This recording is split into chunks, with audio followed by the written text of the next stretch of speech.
Hello everyone, welcome back to my channel fictional world. उम्मीद करती हूँ आप सभी अच्छे होंगे। तो मैं फिर से आ गई एक न्यू वन शॉट के साथ, जो कि हिस्टोरिकल ओमेगा वर्स होने वाला है, जिसमें हमारे लान वांगजी ऑब्वियसली टॉप है एंड विंग बॉटम है। स्टोरी का नाम है लव इन द कूट। एफएफ का थोड़ा इंट्रो बता देती हूँ। स्टोरी कल्टीवेशन वर्ल्ड की है, जहाँ सारे सेक्ट एक दूसरे से युद्ध कर रहे हैं।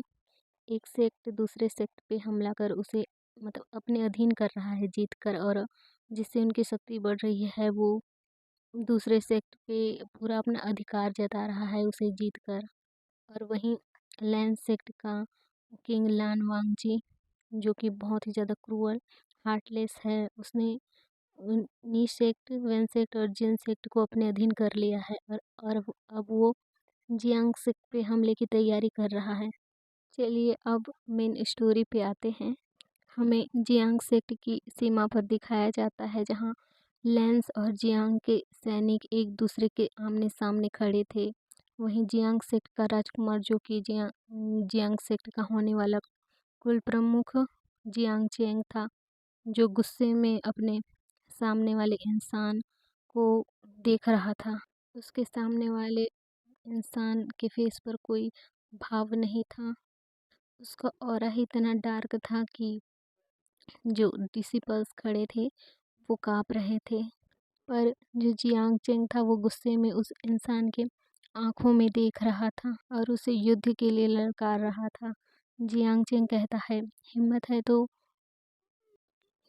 तो मुझसे लड़ो, क्यों अपने सैनिकों के पीछे छुपे हो, उन्हें अपना ढाल बनाए बैठे हो। उसके सामने जो खड़ा शख्स था वो और कोई नहीं, अल्फा लान वांगजी था। लान वांगजी एक स्मग करता है और कहता है, चलो मैं तुम्हें अपनी हिम्मत का प्रदर्शन कर ही देता हूँ। आखिर तुम्हें भी तो पता चले मुझ में कितनी हिम्मत है। ये कह के वो अपने हॉर्स से उतर जाता है। जियांग चेंग जब देखता है कि लान वांगजी अपने हॉर्स से उतर गया है, वो भी उससे फाइट करने को तैयार हो जाता है और अपने हॉर्स से उतर जाता है। वांगजी कहता है, अगर तुम 2 मिनट भी मेरे सामने टिक गए तो मैं यहीं से वापस चला जाऊंगा और कभी जियांग सेक्ट की सीमा पर नहीं आऊँगा। चेंग ये सुन के खुश हो जाता है। दोनों के बीच फाइट स्टार्ट होती है, जहां दोनों ही एक दूसरे को टक्कर दे रहे थे। चेंग तो अपने मन में ही खुश हो रहा था कि वो वांगजी को हरा देगा, बट कुछ सेकंड में ही बाजी पलट जाती है और चेंग की तलवार नीचे ज़मीन पर थी और वांगजी की तलवार चेंग के नेक पर थी और चेंग के बॉडी पे कई जगह से ब्लड निकल रहे थे। वो मानो जैसे मरने की हालत पर था। वांगजी चेंग के पास जाता है और अपनी कोल्ड वॉइस में कहता है, देख ली मेरी हिम्मत, या और कुछ देखना बाकी है। चेंग का बहुत ज़्यादा ब्लड निकल रहा था। लैन वांगजी अपने सैनिकों से कहता है, इसे पकड़कर जियांग महल ले चलो, मैं नहीं चाहता ये यहीं मर जाए। जियांग फेंगमियान को अपने बेटे की ये हालत देखनी होगी। ये कह के वो अपने हॉर्स पर बैठ जाता है और लैन सैनिक चेंग को घसीटते हुए महल लाते हैं। जियांग सेक्ट के गार्ड सारे हैरान थे अपने राजकुमार की ये हालत देखकर। लान वांगजी महल के पास आकर अपने हॉर्स से उतर जाता है और जियांग सेक्ट के कोर्ट रूम में पहुंच जाता है। गाइस, जहां राजा महाराजा की सभा होती है ना, उसे मैंने as a court room use किया है इस एफएफ में, तो प्लीज़ आप सभी एडजस्ट कर लेना, मुझे नहीं पता उसे क्या कहते हैं। और लैन सैनिक जियांग चेंग को घसीटते हुए नीचे फर्श पर गिरा देते हैं। जब फेंगमैन अपने बेटे की ऐसी हालत देखते हैं तो वो अपने सिंहासन से उठकर दौड़ते हुए अपने बेटे के पास जाते हैं और उसे फर्श से उठाते हैं और उसके फेस पर थपथपाते हुए उसे होश में लाने की कोशिश करते हैं। जियांग चेंग अपनी ब्लरी आईज से अपने फादर को देख रहा होता है। उसी टाइम वहाँ एक ओमेगा, जो कि जियांग सेक्ट की महारानी मैडम यो थी, वो भागती हुई आती है। उसके पीछे और एक ओमेगा थी जो लगभग 5 मंथ प्रेग्नेंट थी। वो भी बहुत ज़्यादा घबराई हुई थी। मैडम यू चैंग के पास जाती है और उसे अपने सीने से लगा लेती है। वांग जी कुछ टाइम तक चुप रहता है, फिर वो अपनी मॉकिंग वॉइस में कहता है, इसने खुद ही मुझे अपनी हिम्मत दिखाने की बात कही थी और जब मैंने अपनी हिम्मत दिखा दी तो ये 2 मिनट भी नहीं टिका मेरे सामने। अब इसमें मैं कुछ कर नहीं सकता। मैंने पहले ही जियांग सेक्ट में स्क्रॉल भेजकर आप सभी को प्रस्ताव दिया था कि अपने सेक्ट को मेरे अधीन कर लो, पर तुम अपने घमंड में इतने अंधे थे कि तुम मुझसे युद्ध के लिए तैयार हो गए और अपने कमज़ोर बेटे को भेज दिया। अब तो तुम्हारे सामने है इसका नतीजा। ये तुम्हारी गलती है, तो अपनी गलती स्वीकार करो। जियांग फैमियान ऐसा असहाय महसूस कर रहे थे क्योंकि अब वो कुछ भी नहीं कर सकते थे, वो हार चुके हैं। मैडम यू रो रही थी, तभी यानली वांगजी के पास जाती है। वो अपना हाथ जोड़कर कहती है, प्लीज़ किंग, चैंग की हालत बहुत ख़राब है, हमें उसे हीलर के पास लेकर जाने दो। ये कह के वो बहुत ज़्यादा रोने लगती है। वांगजी जब यानली को देखता है और वो कुछ नोटिस करता है कि वो ये ओमेगा प्रेग्नेंट है, वो कुछ बोलने ही वाला था, तभी वहाँ कोई रोते हुए आता है। वो भाग रहा था, उसके पीछे एक बेटा सर्वेंट भी थी जो कह रही थी, राजकुमार विंग रुकिए। यह सो हमारा second man lead character Jiang wing है। विंग रोते हुए अपने मदर फादर के पास जाता है। जब वो अपने मदर के गोद में अपने गगा की ऐसी हालत देखता है तो वो शॉक हो जाता है और कहता है, मदर, गगा को क्या हुआ? उनकी बॉडी से इतना ब्लड क्यों आ रहा है? मदर, गगा को हीलर के पास ले चलो। ये कह के वो इधर उधर देखने लगता है। जब उसकी नज़र अपनी सीजे पे जाती है तो और जब वो देखता है कि उसकी सीजे किसी इंसान के सामने हाथ जोड़ रही हैं तो वो उठ जाता है और वांगजी के पास जाता है, अपनी सीजू को साइड कर देता है और वो वांगजी की आंखों में आंखें डालकर देखते हुए कहता है, क्या मेरी गगा की जो हालत है वो आपकी वजह से हुआ है? वांगजी फ्रीज हो गया था। वो उस ओमेगा के सिल्वर आइस में खो सा गया था। यानली विंग के पास जाती हैं और कहती, आशियन, तुम यहाँ क्यों आए? यानली की वॉइस सुनकर वांगजी अपने ख्यालों से बाहर आता है और वो विंग के ऊपर ऊपर से नीचे तक देखने लगता है और कुछ सोचकर वो एक स्mirk करता है। वो बस विंग को ही देख रहा था, कैसे वो बोल रहा है, कैसे उसके लिप्स हिल रहे हैं और उसकी उसकी मेलोडियस वॉइस और वो उसकी सिल्वर आइस में जैसे डूब रहा था। विंग की वॉइस आइस रोने की वजह से रेड हो गए थे, जिसमें वो बहुत ही ज़्यादा प्यारा ब्यूटीफुल लग रहा था। विंग गुस्से में वांगजी की तरफ बढ़ता है और कुछ बोलने ही वाला था कि वांगजी कहता है, एकदम अपनी कोल्ड वॉइस में ऐसे सेमलेसली कहता है वो, marry me, I stop the war and free your set. जब विंग वांगजी की ये बात सुनता है तो फ्रीज हो जाता है और वहाँ जितने भी लोग थे वो शॉक हो जाते हैं। वांगजी आगे कहता है, तुम तैयार हो तो मैं प्रॉमिस करता हूँ तुम्हारे गगा को कुछ भी होने नहीं दूंगा और कभी तुम्हारे सेक्ट को अपने अधीन करने या युद्ध की चुनौती नहीं दूंगा। उल्टा मैं तुम्हारे सेक्ट को प्रोटेक्ट करूंगा। लैंस सैनिक शौक थे अपने किंग की ये बात सुनकर, क्योंकि वो जानते थे कि लान वांगजी कैसा है। आज तक किसी ओमेगा ने उनसे नज़र नहीं मिलाई है, पर इस ओमेगा ने उनसे इतनी बदतमीजी की, फिर भी किंग उल्टा उन्हें मतलब शादी का शादी का प्रस्ताव दे रहे हैं और उसके जो सेक्ट हैं उसे प्रोटेक्ट करने की बात कर रहे हैं। ये सब सोचकर लैंस सैनिक भी शौक थे, पर वहीं जियांग भी ये सुनकर शौक थे। जियांग फेमियन खुद पर कंट्रोल नहीं कर पाते और उठ जाते हैं और वांगजी के पास जाते हैं और विंग को उससे दूर करते हैं और चिल्ला के कहते हैं, किंग लान वांगजी, आप किंग हैं, इसका मतलब ये नहीं कि आप जो कहेंगे हम वो करेंगे।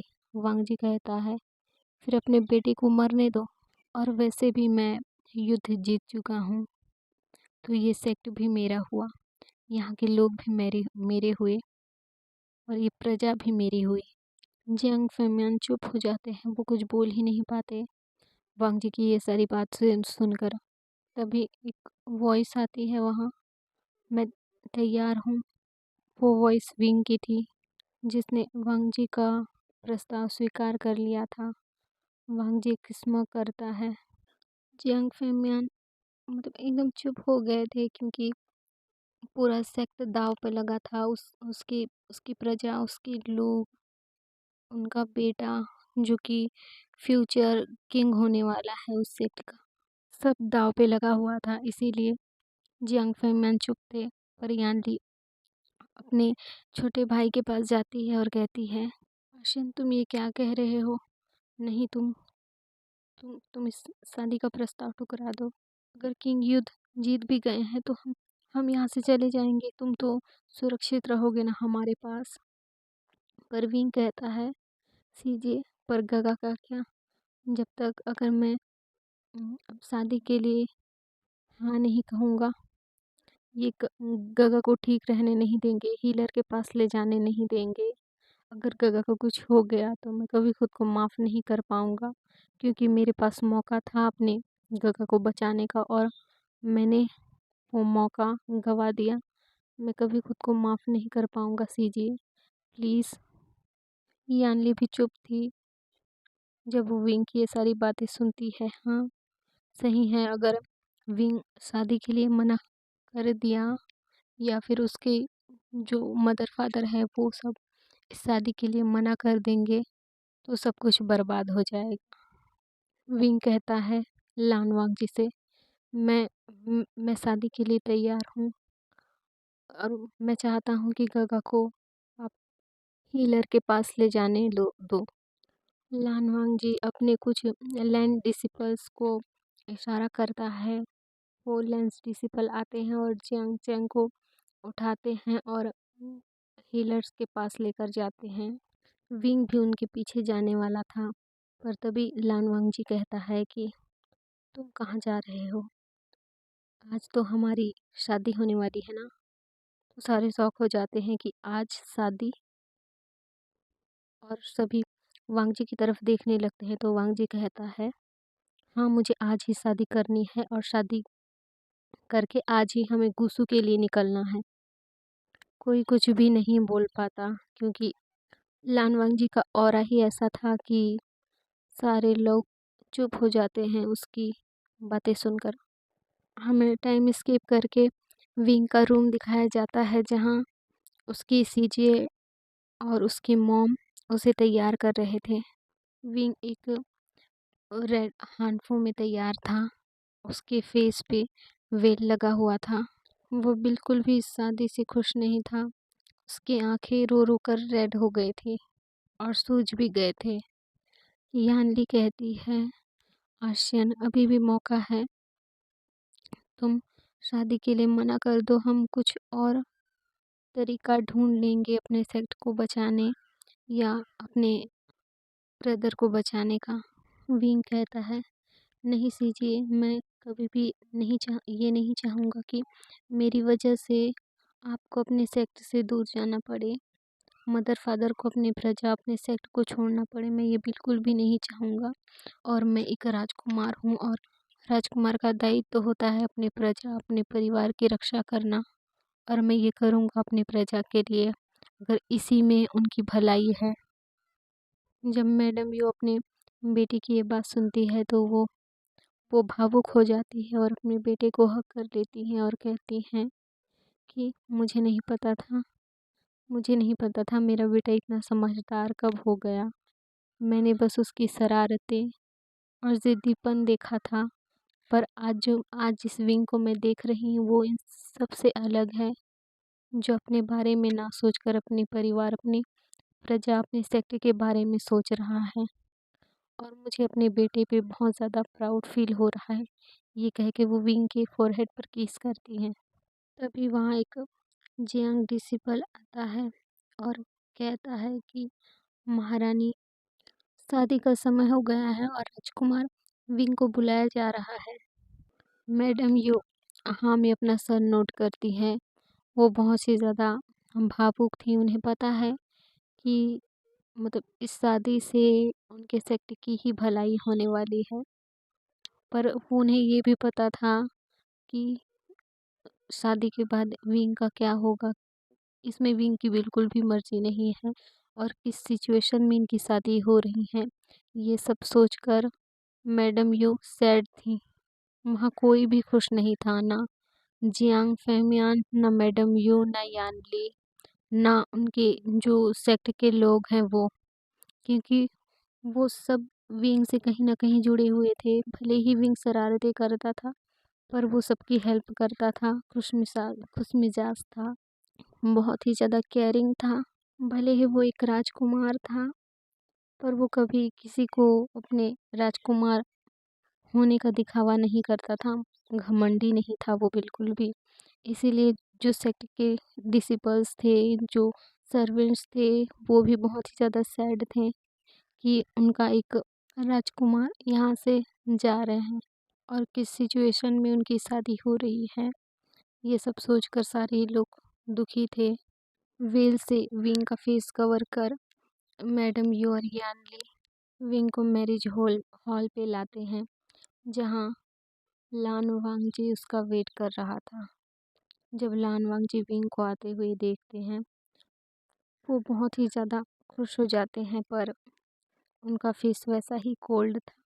कोई भी ये बता सकता था कि ये इंसान बहुत ही ज़्यादा क्रूअल, हार्टलेस है। उसके फेस से ही पता चल रहा था, पर उसके अंदर उसके दिल पे जो तूफान मचा हुआ था, इसका अंदाज़ा कोई भी नहीं लगा सकता। मैडम यू विंग को स्टेज पे चढ़ाने ही वाली थी कि वांगजी तुरंत वहाँ आ जाता है और अपना हाथ विंग को देता है। विंग भी ना चाहते हुए भी वांगजी का हाथ पकड़ लेता है, जो कि बहुत ही ज़्यादा हार्ड था। और वहीं जब वांगजी विंग का हैंड महसूस करता है, तो वो एकदम रुई के जैसा सॉफ्ट और बेबी हैंड था। स्टेज पर आने के बाद जो पृष्ठ थे, वो सारी रिचुअल्स स्टार्ट कर देते हैं। धीरे धीरे रिचुअल्स बढ़ रहे थे और वो विंग की हार्ट बीट भी बढ़ रही थी। वो कहीं न कहीं खुश भी था, दुखी भी था। दुखी इस बात से कि उसकी शादी किस सिचुएशन पे हो रही थी, और खुश इस बात से कि वो अपने सेक्ट के काम आया। उसकी वजह से, उसके इस डिसीजन की वजह से उसके ब्रदर की जान बच गई, इसीलिए वो खुश भी था। प्रीस्ट धीरे धीरे रिचुअल्स स्टार्ट करते हैं और विंग और वांगजी के फिंगर्स पे रेड थ्रेड बांधा जाता है। प्रीस्ट के कहे अनुसार वो अपने एंजेस्टर अर्थ हेवन को बो करते हैं। बो करने के बाद प्रीस्ट उन्हें किस करके अपनी शादी लॉक करने के लिए कहते हैं, तो वांगजी तुरंत अपनी कदम बढ़ा के विंग के वेल को हल्का सा उठाता है और विंग के फॉरहेड पे किस करता है। सबको ये लगता है कि वांगजी ने विंग के लिप्स पे किस किया, पर वांगजी ने विंग के फोरहेड पे किस किया था। और जब वांगजी की नज़र विंग के फेस पर गई, वो तो जैसे खो गया था उसके बेबी फेस पे। रोने की वजह से शायद विंग का जो फेस था, चेक्स वगैरह सारे रेड हो गए थे और नोज़ भी उसका रेड हो गया था। साफ पता चल रहा था कि विंग बहुत रोया है। वांगजी विंग की चिक्स को सहलाता है और उसका वेल नीचे कर देता है। फिर वो एक दूसरे को टी पिलाते हैं, मतलब टी एक्सचेंज करते हैं।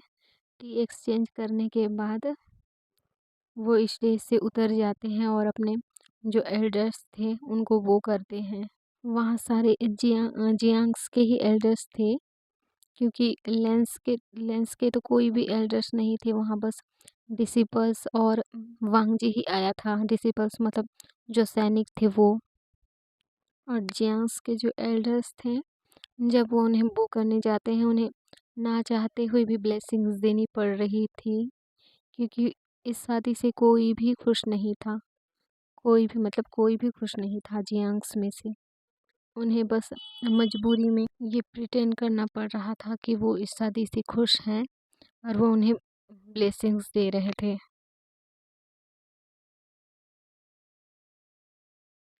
इन सारी चीज़ों में रात हो गई थी, तो सारे लोग डिनर करते हैं और वांग जी कहता है कि उन्हें अभी ही गुसू के लिए निकलना है।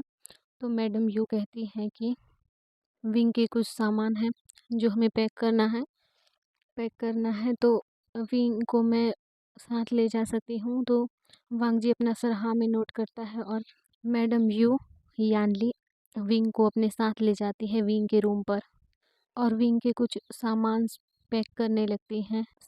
सामान पैक करते करते मैडम यू भावुक हो जाती हैं और वो रोने लगती हैं।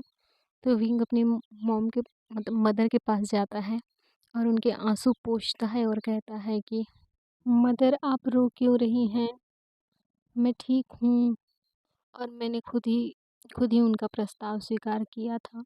इसमें ही हमारे सेक्ट और गगा की भलाई थी। प्लीज़ आप खुद को दोष मत दीजिए और मत रोइए।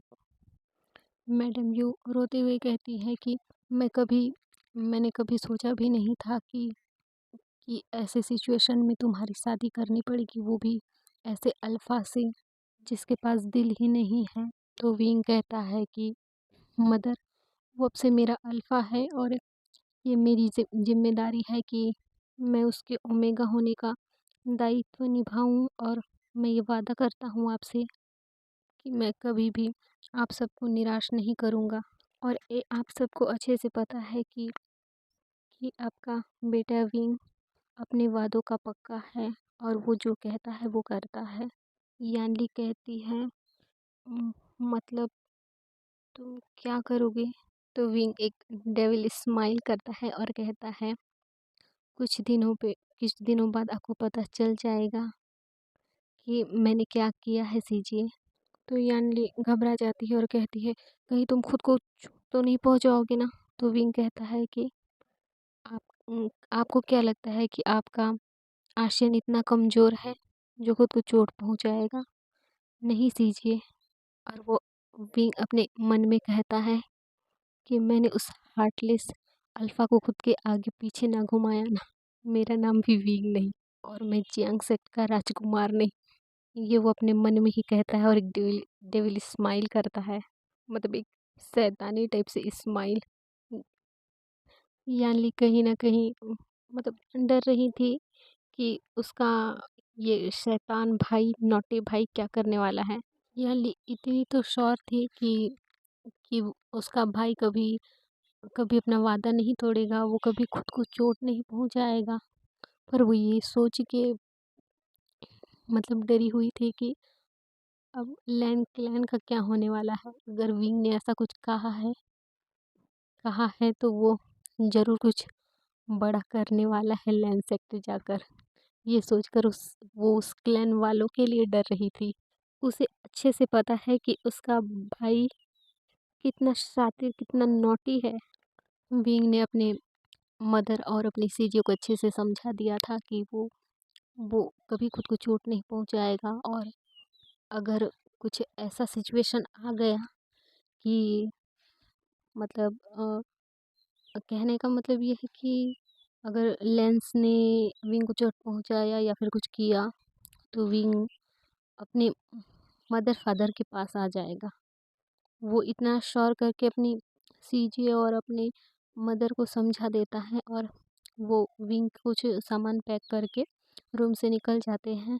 सीन शिफ्ट करके हमें जियांग्स के जो महल का गेट है वहाँ का सीन दिखाया जाता है, जहाँ पे यानली और मैडम यू बहुत ज़्यादा भावुक थीं और वो थोड़ा रो भी रही थीं कि क्योंकि विंग जाने वाला था सेक्ट से। और जियांग फैमियान भी भावुक थे, पर वो मतलब एक अल्फ़ा हैं, किंग हैं, तो वो कैसे रो सकते हैं भई? इसीलिए वो थोड़ा सैड थे, पर रो नहीं रहे थे। विंग के लिए वहाँ एक पालकी मतलब जो अरे ब्राइड को जिसमें ले जाते हैं डोली या नहीं पता मेरे को क्या कहते हैं उसको। हाँ, वही वही लाया हुआ था और विंग वहाँ बैठ जाता है। उसकी आँखों में भी आँसू थे। वो सिसक रहा था। और जब कुछ टाइम बाद वो नोटिस करता है कि वहाँ कोई और एक शख्स है जो एंटर कर रहा है, वो शॉक हो जाता है कि क्या क्या उसका अल्फ़ा भी उसके साथ बैठने वाला है। वो ये सोच के ही वो घबरा जाता है और अपना हाथ कस के पकड़ लेता है। वो अभी भी सिसक रहा था। जब वांगजी सुन वांगजी विंग की सिसकियाँ सुनता है तो उसके हार्ट में पेन होने लगता है। वो विंग को कंफर्ट कराने के लिए उसका जो हैंड था वो सहलाने लगता है। जब विंग को महसूस होता है कि वांगजी क्या कर रहा है, तो वो वो डरा हुआ था, तो वो थोड़ा काम हो जाता है। वांगजी अपने सूदिंग फेरोमोन्स भी रिलीज़ कर रहा था, जिस वजह से विंग थोड़ा काम हो जाता है। मतलब जो घबरा रहा था, इतना डर रहा था, सैड था, वो थोड़ा काम हो जाता है, नॉर्मल हो जाता है। रात में ही वो लोग जियांग सेक्टर से निकल जाते हैं। हमें टाइम स्किप करके गुसु की मतलब सीमा दिखाया जाता है। बहुत ज़्यादा रात हो गया था, तो वो रात में ही गुसु के एक इन में रुक जाते हैं। जब इन के जो मालिक हैं उनको पता चलता है कि किंग उसके इन में रुकने आए हैं, तो वो बहुत ही ज़्यादा खुश हो जाता है। मतलब ऐसा कि वो खुद ही उनके लिए मतलब सर्व कर रहा था। उनका जो रूम था वो साफ़ करवा रहा था, उनके लिए खाने-पीने की चीज़ें ला रहा था, उनके पीने के लिए मतलब वाटर, जूस वग़ैरह वो खुद ही ला रहा था, जो इनका मालिक था वो। क्योंकि भई किंग आए थे उसके इन में रुकने के लिए, वो भी अपनी ब्राइड के साथ। जब वांगजी और विंग के लिए रूम प्रिपेयर हो जाता है, तो वो रेस्ट करने के लिए रूम पे जाते हैं। रूम पे पहुँचने के बाद वांगजी विंग से कहता है कि "उम, तुम बहुत ही ज़्यादा थक गए होगे, इतना भारी हार्मफुल और ज्वेलरी वगैरह पहन के और इतना ज़्यादा ट्रैवल करके, तो फ्रेश हो जाओ और रेस्ट कर लो।" जब विंग वांगजी की बात सुनता है, तो वो हाँ में अपना सर नोट करता है और फ्रेश होने चला जाता है। वो जब वापस आता है, तो वो अपने ही रेड हानफू में ही था। वो फ्रेश हो गया था, उसने अपने ज्वेलरी वगैरह थे, वो सारी चीज़ें निकाल दी थी। फ्रेश क्या उसने बाथ ही ले लिया था पूरा। अब पर जब वो उस वॉशरूम से बाहर आया, तो वो फिर से वही रेड हानफू और वेल लगा लिया था। वो जब बाहर आता है तो वांगजी शॉक हो जाता है और वो कहता है कि मैंने तुमसे कहा था ना कि हानफू बहुत ज़्यादा भारी है, तो इसे निकाल लेना। तो विंग कहता है, पर मैंने तो सुना है कि जब ओमेगा की वेडिंग हो जाती है, तो उसका जो व्हील है उसका अल्फ़ा मतलब उठाता है। मैंने यही सुना है और मम्मा भी बताती थी और सीजे भी बताती थी, इसीलिए मैंने व्हील अपना नहीं हटाया। जब जब वांग जिविंग की इतनी क्यूट सी वॉइस सुनता है, मतलब और उसकी बातें जब सुनता है, तो वो एक स्माइल करता है, जिसे विंग तो देख नहीं पाया था, पर वांगजी ने स्माइल किया था। वो स्माइल करता है और विंग का हाथ पकड़ लेता है और उसे बेड पे लाके बिठाता है और धीरे से उसका जो हानफू है ना, वो ऊपर उठाता है। विंग की नज़रें झुकी हुई थी, वो कुछ भी नहीं बोल पा रहा था। वो थोड़ा उसके फेस से ही लग रहा था कि वो थोड़ा डरा हुआ है और जो वो रोया था, मतलब रोंदू सा फेस बनाया था घर पे, वो अभी तक उसका फेस थोड़ा-थोड़ा रेड रेड था और वो अभी फ्रेश होके आया था, तो थोड़ा भीगा हुआ भी था उसका फेस। पर वो इतना क्यूट, इतना ब्यूटीफुल लग रहा था कि वांगजी का जो हार्ट है ना, वो पूरा मेल्ट हो गया था और उसकी हार्ट बीट बढ़ रही थी विंग को ऐसे देखकर। वांगजी अपने हार्ट पे हाथ रख लेता है और अपने मन में ही सोचता है, मुझे क्या हो रहा है? जब भी मैं इस ओमेगा को देखता हूँ, तो मेरी हार्ट बीट ऐसे बढ़ जाती है।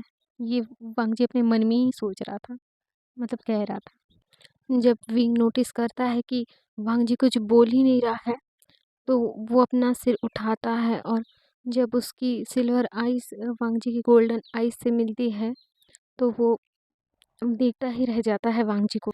क्योंकि इस टाइम वांग जी का फेस कोल्ड नहीं था, तो हल्की सी उसकी फेस पे स्माइल थी।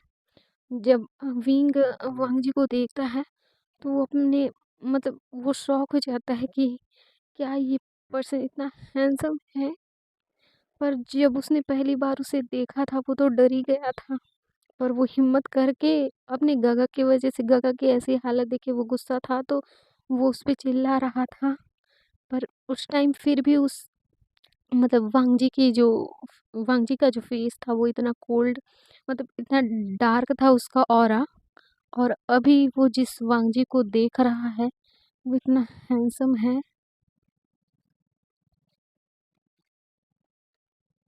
वांग जी जब विंग का इतना मासूम फेस देखता है, तो वो और भी ज़्यादा मेल्ट हो रहा था। मतलब क्या बताऊँ उसको, उसको उसको तो प्यार कब का हो गया था, पर अब जो उसे हो रहा था वो कुछ और ही था।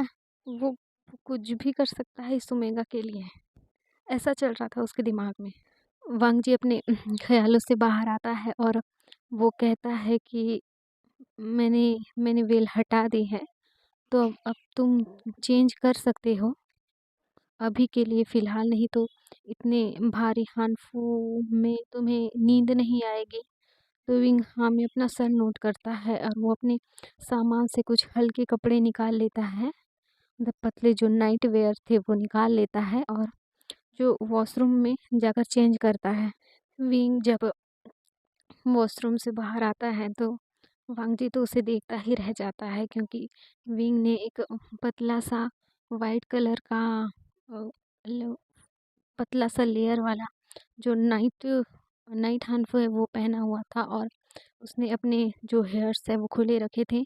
हल्का सा पोनी टेल बनाया हुआ था और सारे हेयर खुले थे। वांग जी तो उसे देखता ही रह जाता है।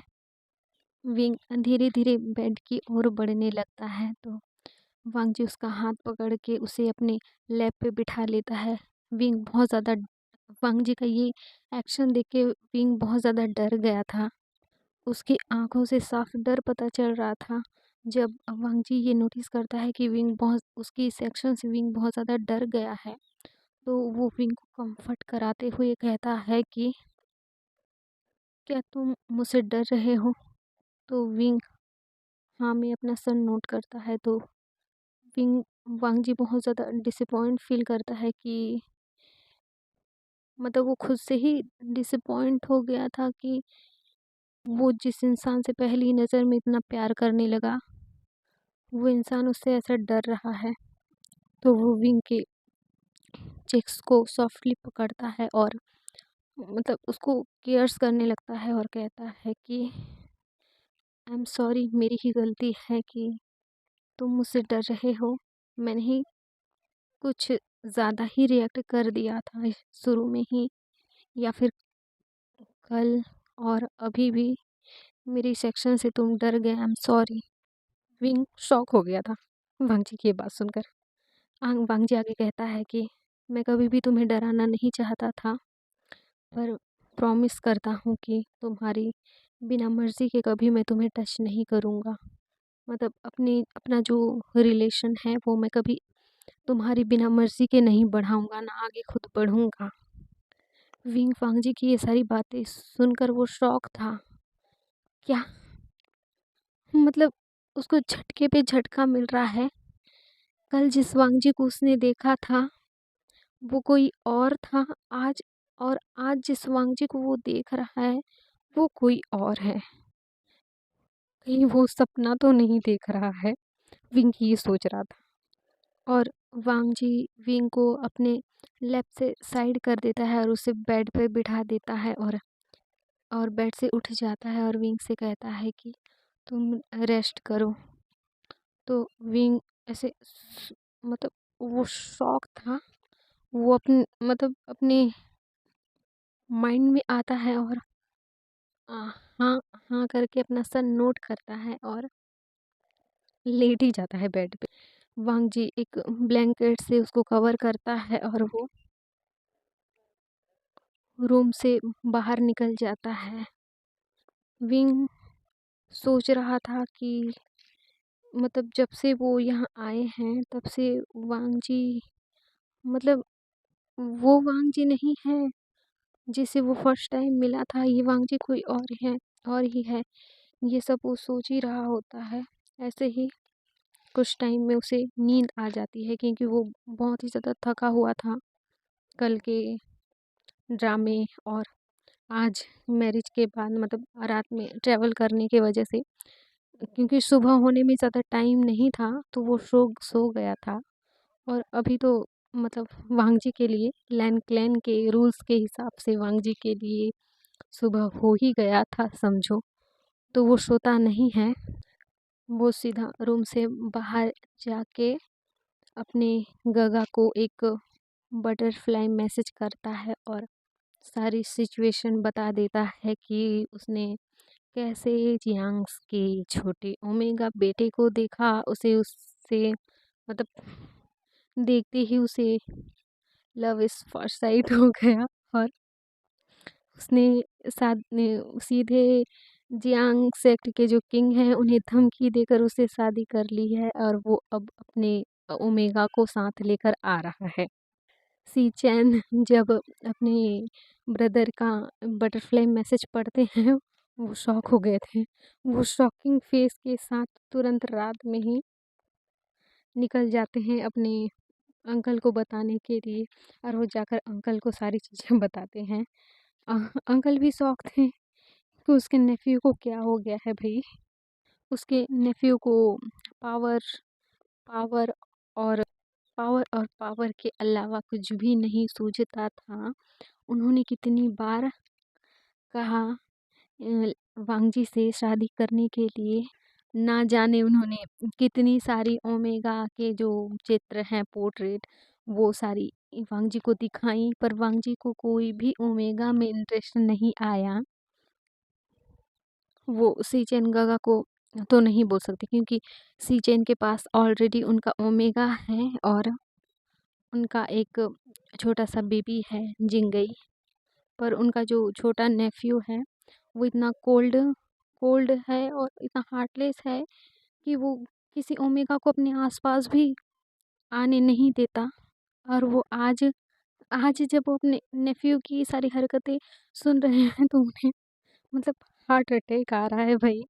क्या से क्या हो गए देखते देखते वाली सिचुएशन हो गई थी उनके सामने। पर वो खुश थे कि हाँ कि वांगजी ने शादी कर ली है और उन्हें कोई आपत्ति नहीं थी कि उसने जियांग सेक्ट के किसी ओमेगा राजकुमार से शादी करी है। वो खुश थे वांगजी के डिसीजन से। सीन शिफ्ट करके हमें मॉर्निंग के 7 बजे दिखाया जाता है जहाँ वांगजी रूम मतलब उस यिन के रूम में एंटर करता है जहाँ वो रुके हुए थे। जब वो बेड पे देखता है तो विंग ऐसे फैला हुआ सोया था। उसका जो बेडशीट था वो तो बेड बेड से नीचे गिर गया था। विंग का जो हानफू है वो ऊपर उठ गया था और वो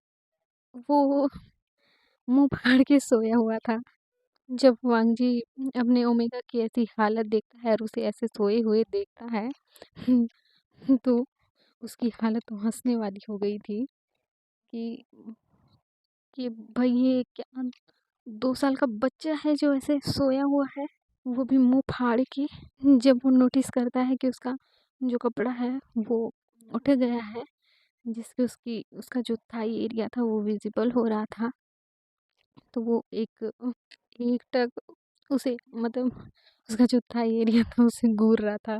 भाई वो भी एक अल्फा है, वो खुद पे कैसे कंट्रोल करेगा अपने ओमेगा की ऐसी हालत देखकर। तो बेचारा देख रहा था। वांगजी बेड के पास जाता है मतलब विंग के नज़दीक जाता है। उसका जो हानफूत है उसे सही मतलब ठीक करता है और विंग को उठाता है। कुछ टाइम बाद विंग मुंह बनाते हुए उठता है और बिना आँख खोले कहता है, सीजी आप मुझे परेशान क्यों कर रहे हो? मुझे नहीं उठना अभी। और वो फिर से पलट के सो जाता है। जब वांग जी विंग की ऐसी हरकतें देखता है तो उसके फेस पे स्माइल आ जाती है। वो फिर से उसे जगाने की कोशिश करता है। विंग विंग वांग जी के हाथ पे थप्पड़ मार देता है। वांग जी वो शॉकिंग फेस से विंग को देख रहा था और वो फिर से विंग को उठाने की कोशिश करता है और वो अपने मतलब कोल्ड वॉइस में कहता है कि उठ जाओ, समय हो गया है, हमें क्लाउड रिसेस के लिए निकलना है। जब विंग के कानों में इतनी कोल्ड वॉइस पड़ती है तब वो उसे ख्याल आता है कि उसकी तो मैरिज हो गई है, वो भी गुसू के सेकंड हायर से। वो झट से उठ जाता है और अपने सामने जब वो वांग जी को देखता है तो वो बेड से उठ के भाग जाता है वॉशरूम में। विंग की ये सारी हरकतें देखकर तो वांग जी शॉक था। वो वॉशरूम के गेट के पास जाता है और कहता है कि जल्दी से फ्रेश हो जाओ, फिर हम क्लाउड रिसेस के लिए निकलेंगे। विंग अंदर वॉशरूम से ही कहता है कि जी। विंग ने फिर से अपना वही रेड हानफू और सारी ज्वेलरीज पहन ली थी, पर उसने अपने फेस पर वेल नहीं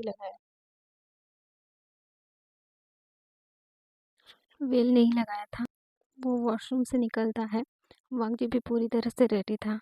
वो विंग को अनकंफर्टेबल फील नहीं कराना चाह रहा था, इसीलिए वो दूसरे रूम से फ्रेश होके रेडी होके आ गया था विंग को उठाने के लिए।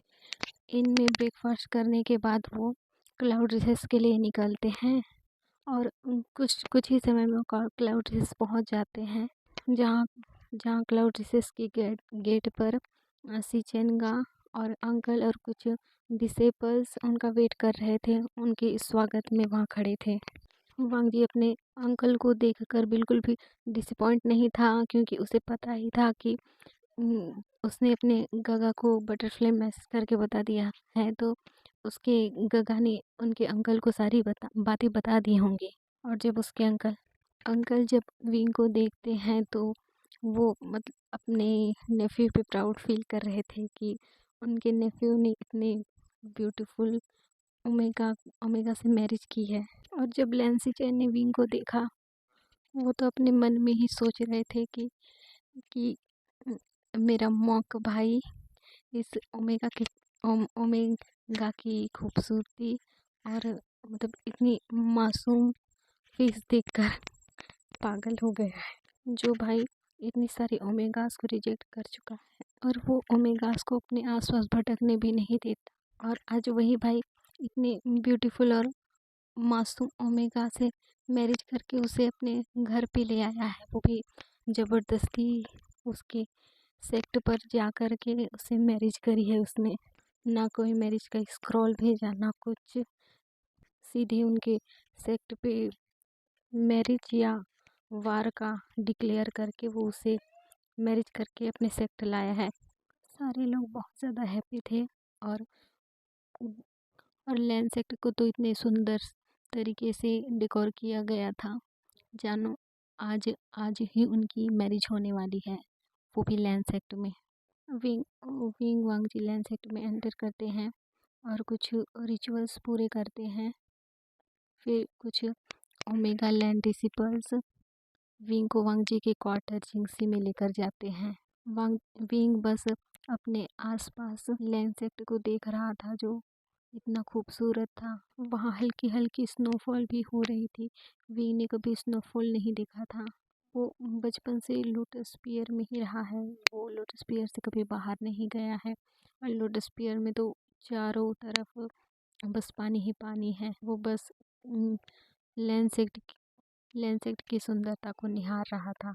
विंग को ओमेगा डिसिपल्स जिंगसी के गेट पर लाकर छोड़ देते हैं और कहते हैं कि ये किंग का क्वार्टर है जिंगसी। यहाँ किसी भी डिसिपल्स को अंदर जाना मना है। कुछ ही डिसिपल्स बस यहाँ की साफ सफाई के लिए आते हैं और कोई भी डिसिपल्स अंदर नहीं जा सकता, इसकी अनुमति किसी को भी नहीं है। तो विंग अपना सराहा में नोट करता है और जिंगसी में चला जाता है अंदर। विंग जैसे ही जिंगसी के अंदर जाता है, वो बस इधर उधर हैरानी से देख रहा था, क्योंकि वो बहुत ही सिंपल सा एक क्वार्टर था, जहाँ कोई महंगी वस्तुएं नहीं रखी हुई थी। सिंपल तरीके से उसको मतलब कि एडजस्ट किया गया था। देख के लग ही नहीं रहा था कि वो किसी किंग का रूम है या मतलब क्वार्टर है। चीज़ें कम थी पर मतलब इतनी ब्यूटीफुल तरीके से सारी चीज़ों को रखा गया था। और और जैसी मैरिज कपल का जो फर्स्ट नाइट होता है उसके लिए जैसे रूम को डेकोर किया जाता है, बेड को वैसे ही हल्का सा डेकोर किया गया था। क्योंकि लैंसी चैन ने अपने अंकल को बता दिया था, तो अंकल ने ये ज़िम्मा मिंग्याओ को दिया था। मिंग्याओ सीजन गागा के ओमेगा हैं और मिंग्याओ ने ही जिंगसी को सजाया था। विंग बेड पे बैठ जाता है और वो बस वांगजी के आने का वेट कर रहा था। कुछ ही टाइम बाद वांगजी जिंगसी में एंटर करता है।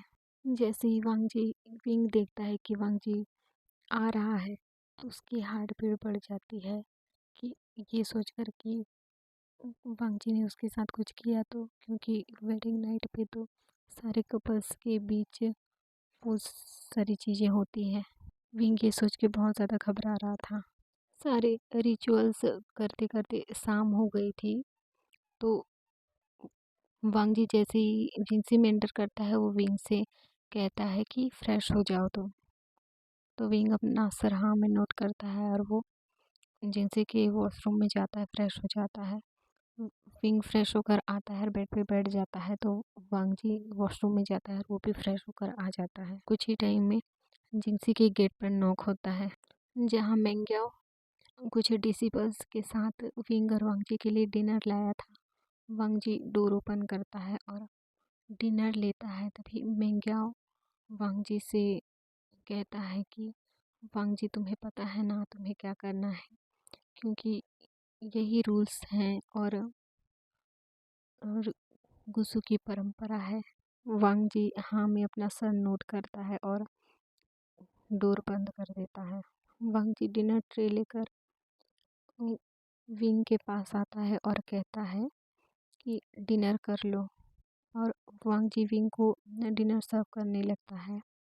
विंग धीरे धीरे डिनर करने लगता है। उसके दिमाग में तो वही सारी बातें चल रही थी कि आगे क्या होने वाला है।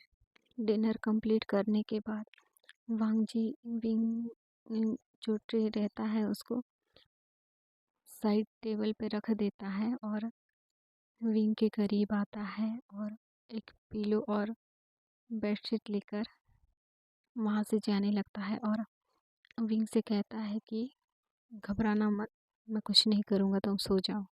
विंग बस हैरानी से वांगजी को देख रहा होता है। वांगजी नीचे ज़मीन पर अपना बिस्तर लगा के नीचे पिलो रखकर सो जाता है।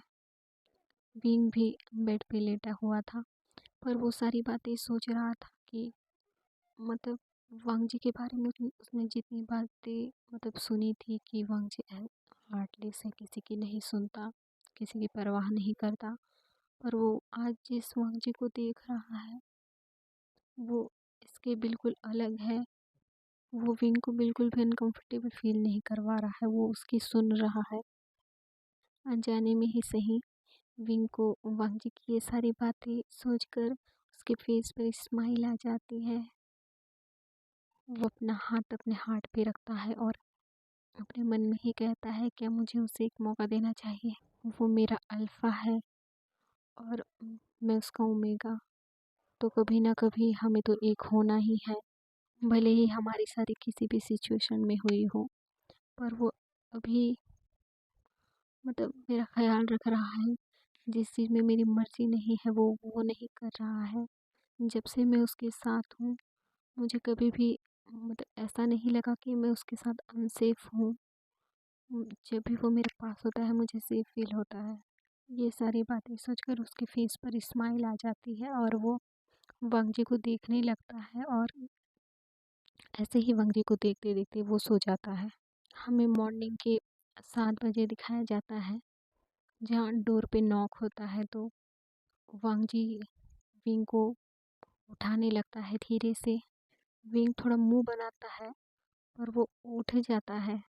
जैसे ही वो अपनी आंखें खोलता है सामने वांग जी का फ्रेश सा फेस था, क्योंकि वांग जी फ्रेश होकर पूरा रेडी होकर खड़ा हुआ था। ऑटोमेटिकली विंग के फेस पर स्माइल आ जाती है। जब वांग जी विंग का स्माइली फेस देखता है तो वो उसे देखता ही रह जाता है।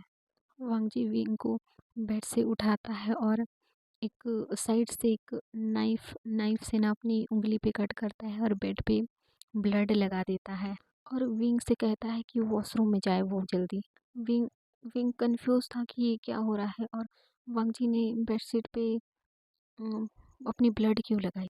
विंग अपने कंफ्यूजिंग फेस के साथ ही वॉशरूम में चला जाता है। विंग के वॉशरूम जाते ही वांग जी जिनसी का गेट ओपन करता है, जहाँ अंकल अंकल मिंगे और सिचेन गगा थे। वांग जी अपने अंकल और गगा को ग्रीट करता है। उसके अंकल कहते हैं, वांग जी कल याओ मिंगयाओ ने तुम्हें तो सारी चीज़ें बता दी थी और तुम्हें पता है कि हमारे मतलब गुस्सू के रूल्स के अकॉर्डिंग तुम्हें क्या करना था। तो वांग जी हाँ में अपना सर नोट करता है अपनी अंकल की बात सुनकर। अंकल कहते हैं क्या हम अंदर आ सकते हैं। तो वांग जी हाँ कहता है और साइड हो जाता है। अंकल मिंगिया और सीजन अंदर आते हैं।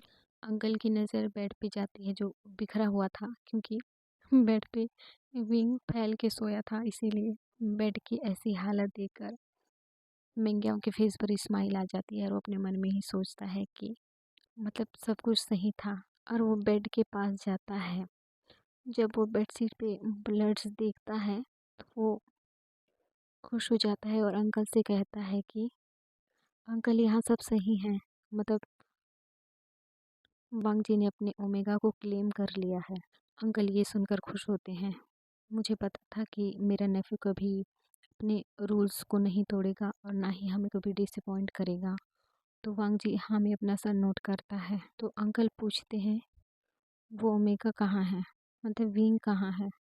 तो वांग जी कहता है कि वो वॉशरूम में है, वो थोड़ा थका हुआ है तो वो कोल्ड शावर मतलब कोल्ड बाथ ले रहा है। तो अंकल हमें अपना सर नोट करते हैं। अंकल मेंग्याओ और सीजन वांग की जिंग से चले जाते हैं और ये कहते हैं कि वो ब्रेकफास्ट टेबल पे उनका वेट कर रहे हैं। उनके जाते ही वांग जी जिंगसी का डोर लॉक करता है और उ- वांग जी के डोर लॉक करते ही विंग वॉशरूम का डोर ओपन करता है और बाहर निकलता है। विंग भी पूरी तरह से रेडी होकर बाहर निकला था। विंग के बाहर आते ही वांग जी विंग के पास जाता है और मतलब झिझकते हुए कहता है कि मुझे तुमसे कुछ बातें करनी है। तो विंग हाँ में अपना सर नोट करता है। वांग जी कहता है कि तुम्हें पत मतलब तुम्हें पता है कि मैंने ऐसा क्यों किया रात में, मतलब अपने मतलब सुबह अपना जो ब्लड है वो बेडशीट पे गिराया। तो विंग ना कहता है नहीं मुझे नहीं पता। तो वांग जी विंग से कहता है कि गुसु रूल्स के अकॉर्डिंग वेडिंग नाइट पे ही हमें अपने पार्टनर को क्लेम करने का रहता है, जिससे ज़्यादा चांसेस रहते हैं कि जो हमारा पार्टनर है मतलब हमारा ओमेगा है वो जल्दी कंसीव कर लेता है, जिससे हमारे सेक्टर को हायर मिलता है। तो मतलब एक तरह से ये नियम है जो हर किसी को फॉलो करना पड़ता है। पर मैंने तुमसे प्रॉमिस किया था कि मैं तुम्हारी मर्ज़ी के बिना तुम्हें कभी टच नहीं करूँगा। तो मैंने अपने रूल्स तोड़ दिए हैं। तो क्या तुम मेरी एक बात मानोगे। विंग कहता है कौन कौन सी बात। वांग जी कहता है क्या मैं तुम्हें क्लेम कर सकता हूँ। विंग घबरा जाता है और कहता है कि पर पर मैं इसके लिए अभी रेडी नहीं हूँ। तो वांग जी कहता है कि मैं उस क्लेम की बात नहीं कर रहा हूँ, मैं बस तुम्हें नेक पे अपना अल्फ़ा बाइट देना चाहता हूँ। विंग शॉक हो जाता है। वांग जी कहता है कि अगर किसी ने तुम्हारे नेक पे नोटिस किया और अल्फ़ा बाइट नज़र नहीं आया तो सबको पता चल जाएगा कि मैंने रूल्स तोड़े हैं और मतलब और झूठ भी बोला है। मैं कभी झूठ नहीं बोलता। मैंने पहली बार अपने क्लाइंट्स के रूल्स तोड़े हैं और अपने अंकल से झूठ कहा है। तो प्लीज़ क्या तुम मेरी ये बात मान सकते हो? विंग ना चाहते हुए भी हाँ कर देता है क्योंकि उसी की वजह से ही वांगजी ने अपने क्लाइंट्स के रूल्स तोड़े हैं। विंग हाँ में अपना सर नोट करता है और कहता है कि "म- मुझे पेन होगा।" वांगजी कहता है कि नहीं, मैं तुम्हें पूरी तरह से मार्क नहीं करूँगा, बस टेम्पररी ही मार्क करूँगा, जिससे सबको मतलब डाउट नहीं होगा कि मैंने रूल्स ब्रेक किए हैं या कुछ किया है। और टेम्पररी मार्क से तुम्हें ज़्यादा पेन नहीं होगा। विंग जब सुनता है कि वो उसे टेम्पररी ही मार्क करने वाला है तो वो मतलब मन में ही थोड़ा सा खुश होता है कि उसे ज़्यादा पेन नहीं होगा। वांगजी विंग के हानफू को मतलब उसके नेक से थोड़ा साइड करता है, उसके हेयर्स को भी साइड साइड करता है, उसे अपने करीब खींचता है और उसके नेक के पास अपना फेस लेकर जाता है और उसके नेक के पास हल्का सा किस करता है, जिससे विंग मतलब एकदम से हर्ष सा जाता है। उसकी हार्ट बीट बढ़ जाती है। उसके पैर जैसे ठंडे पड़ रहे थे।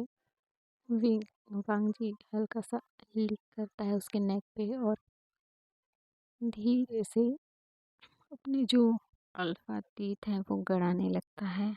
विंग पेन में चीखने ही वाला था कि वांगजी ने जिनसे में साइलेंसिंग स्पेल लगा दिया था। वांगजी हल्का सा बाइट करके विंग को छोड़ देता है और उसकी मतलब हल्के से जो ब्लड निकल रहे थे उन्हें लीक करने लगता है। विंग की पूरी बॉडी काँप रही थी। उसकी हार्ट बीट बढ़ गई थी। विंग के नेक को लीक करने के बाद वो वांगजी विंग के बैक को सहलाने लगता है और उसके फोरहेड पे किस करता है और उसे कंफर्ट फील करवाता है और कहता है कि आई एम सॉरी, पर ये ज़रूरी था करना। अगर ये ज़रूरी नहीं होता तो मैं तुम्हारी मर्ज़ी के बिना कभी तुम्हें टच नहीं करता। विंग की आँखों में आँसू आ गए थे। वो वांगजी की बातें सुनता है और हाँ में अपना सर नोट करता है। जब वांगजी विंग की आँखों में आँसू देखता है तो वो उसके आँसू पोंछता है और उसके आइज़ पे किस करता है। वांगजी कहता है कि मैं तुमसे बहुत ज़्यादा प्यार करता हूँ। मैं मतलब खुद पे कंट्रोल नहीं कर सकता, फिर भी मैं तुमसे दूर रहने की कोशिश कर रहा हूँ। पर मैं तुम्हें तुम्हारे फोrehead पे किस कर सकता हूँ और तुम्हारे हग तो कर सकता हूँ ना। तो विंग हाँ हाँ में अपना सिर नोट करता है। वांगजी के इस एक्शन से विंग थोड़ा सा शाय फील करता है। वांगजी कहता है कि अंकल ने हमें ब्रेकफास्ट टेबल पे बुलाया है, पर हमें ये प्रिटेंड करना होगा कि हमारे बीच में सब कुछ हो गया है। हम अंकल या फिर क्लैन के लोगों को ये पता नहीं चलने दे सकते कि हमारे बीच में ऐसा कुछ भी नहीं हुआ है। तो विंग हमें अपना सर नोट करता है और वांगजी विंग को अपने गोद पे उठा लेता है, मतलब ब्राइडल स्टाइल में उठा लेता है उसको। विंग शॉक था। तभी वांगजी कहता है कि हमें ये प्रिटेंड करना है कि हमारे बीच में सब कुछ हो गया है और मुझे नहीं लगता कि हमारे नाइट स्पेंड करने के बाद तुम चलने के लायक होते, इसीलिए मैं तुम्हें अपने बाहों में उठाकर ही डाइनिंग टेबल पे लेकर जाऊंगा। ये सुन के विंग के चिक्स पिंक हो जाते हैं। वो अपना फेस वांगजी के चेस्ट पे छुपा लेता है और वांगजी से कहता है कि क्या आप मुझे ऐसे टीज कर रहे हो ये सारी बातें कह के। तो वांगजी कहता है कि बिल्कुल नहीं, मैं क्यों अपने ओमेगा को टीज करूँगा, मैं तो बस बता रहा हूँ कि उसका अल्फा कितना पावरफुल है। विंग वांगजी के चेस्ट पे मुक्का मारते हुए कहता है चुप हो जाइए, आप इतने सीमलेस कैसे हो सकते हो। वांगजी कहता है अच्छा अच्छा बाबा, सॉरी सॉरी। मैं तुम्हें टीज़ नहीं कर रहा हूँ, मैं रियलिटी बता रहा हूँ। वांग जी कुछ और कुछ बोलने वाला ही था कि विंग ने वांग जी के लिप्स पे अपने हैंड रख दिए थे। वांग जी चुप हो जाता है और दोनों ही एक दूसरे को देखने लगते हैं। जब विंग को एहसास होता है कि उसने क्या किया है तो वो मतलब वांग जी के लिप्स से अपने जो हैंड है वो हटा लेता है और अपनी नज़र झुका लेता है और वांग जी के नेक पे अपना हाथ रख देता है। विंग को ऐसे देखकर वांग जी के फेस पे स्माइल आ जाती है और वैसे ही विंग को अपने बाहों में उठाए हुए उसे ब्रेकफास्ट टेबल पर लाता है। सारे ही लोग विंग और वांग जी को देखकर खुश होते हैं। वांग जी विंग को टेबल पे बिठा देता है और उसके साइड में ही खुद ही बैठ जाता है। वहाँ ब्रेकफास्ट टेबल पे ब्रेकफास्ट सर्व किया जाता है, जहाँ सारा कुछ ही एकदम बॉइल्ड फूड था, जिसे देखकर ही विंग मुंह बना रहा होता है, क्योंकि उसे ये सब खाना बिल्कुल भी पसंद नहीं। उसे तो स्पाइसी फूड पसंद है और ये बात वांग जी को पता है, क्योंकि उसने जियांग सेक्ट में देखा था विंग को स्पाइसी खाते हुए और इनमें भी विंग स्पाइसी फूड ही खाया था। तो डिसिपल से कहता है कि मैंने विंग के लिए जो फूड प्रिपेयर करने के लिए कहा था वो लेकर आओ। तो जो सर्वेंट है वो हाँ में अपना सर नोट करता है और वो किचन में चला जाता है और कुछ ही टाइम में विंग के लिए एक स्पाइसी फूड लेकर आता है, जिसे देखकर विंग के फेस पर स्माइल आ जाती है और वो अपना फूड एंजॉय करने लगता है। तभी वहाँ एक ओमेगा भागते हुए आती है। वो भागते हुए आती है और वहाँ ब्रेकफास्ट टेबल के पास खड़ी हो जाती है। तभी मिंग्याओ कहता है कि मियान मियान, तुम तुम कब आई यहाँ? तुमने बताया ही नहीं कि तुम आने वाली हो। तो मियान मियान मुंह बनाते हुए कहती है कि वो तो आप लोगों ने भी हमें नहीं बताया कि सेकंड मास्टर लान ने शादी कर ली है। मिंग्याओ कहता है कि वो तो उस शादी बहुत जल्दबाजी में हुई थी, हम सारे सेक्ट स्क्रॉल भेजने वाले थे और समारोह होने वाला था, मतलब किंग और फुरेन की शादी के लिए, और विंग को फुरेन का पद भी मिलने वाला था उसी समारोह में। जब मैंने सुनती है कि फुरेन का जो पद है वो विंग को मिलने वाला है, तो वो विंग को घूरते हुए कहती है कि इतना जल्दी फुरेन का पद क्यों दे रहे हो? वो किंग है और किंग तो अपने लिए 2-3 रानियां रखते हैं, और जो रानी मतलब अच्छी होंगी वो जो जल्दी उन्हें इस सेक्ट का हायर देंगी उन्हें ही फुरेन बनाया जाएगा। तो किंग जो फूड खा रहा था वो खाना बंद करता है और अपनी चॉपस्टिक नीचे रख देता है और मियान मियान की बातें सुनने लगता है। तो अंकल चिल्लाते हुए मियान मियान को कहते हैं कि तुम्हारी हिम्मत कैसे हुई लेंस सेक्ट में रह के लेंस सेक्ट के रूल्स रूल्स को ब्रेक करके ये कहने की कि यहाँ के जो किंग या फिर जो जो इस क्लैन का हिस्सा है वो अपने लिए 2-3 रानियां रखेंगे। क्या तुम्हें नहीं पता कि लेंस का रूल्स है कि वो प्यार और शादी सिर्फ एक बार करते हैं? वांग जी भी मियान मियान की ये बातें सुनकर बहुत ज़्यादा गुस्सा हो जाता है और कहता है कि मियान मियान, क्या तुम्हें पता नहीं है? तुम तुम 6 महीने यहाँ पे शिक्षा ग्रहण करने के लिए आई आई थी और तुम्हें लेंस का रूल इतना भी रूल्स नहीं पता कि लेंस सिर्फ एक बार शादी करते हैं और एक बार अपने लिए ओमेगा चुनते हैं। तो मियान मियान कहती है कि वो तो मैं तो मियान मियान की बात टोकते हुए मेंग्याओ कहता है कि अभी ब्रेकफास्ट कर लो, तो आ ही गई हो तो समारोह तक रुक जाना। तो मियान मियान कहती है कि मैं मैंने ब्रेकफास्ट कर लिया था रास्ते में ही, मतलब इन में जहाँ मैं रुकी थी। आप सब ब्रेकफास्ट कर लीजिए, मैं वेट कर लूँगी अपने कमरे में।